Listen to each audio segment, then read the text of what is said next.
بلکہ قرآن کے الفاظ یہ فَاسْأَلُوا أَهْلَ الذِّكْرِ، اللہ سے تعلق رکھنے والا، انابت اللہ، تعلق مع اللہ، اللہ کے سامنے رونے والا، گڑ گڑانے والا، 100% امام الانبیاء صلی اللہ علیہ وسلم کی اتباع کرنے والا، صبح و شام قرآن مجید کی تلاوت کرنے والا، صبح و شام اللہ کا ذکر کرنے والا، صبح و شام مسنون دعائیں پڑھنے والا، صبح و شام جو ہے مکمل طور پر اپنے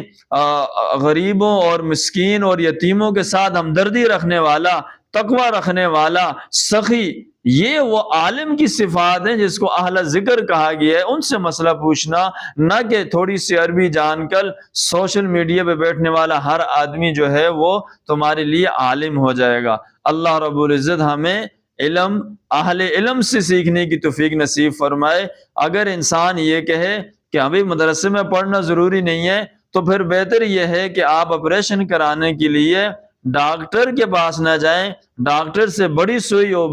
بڑی چھری جو ہے وہ موچی کے پاس ہوتی ہے، اس کے پاس چلے جائیں، وہ اچھا آپریشن کرے گا، وہ اچھا کاٹے گا۔ اسی طرح جو انجینئر کے مسائل ہیں وہ آپ بجائے کسی انجینئر سے پوچھنے کے بجائے ڈاکٹر سے پوچھیں۔ دراصل یہ ہے ہر ایک کا اپنا شعبہ ہے اور اپنے شعبے میں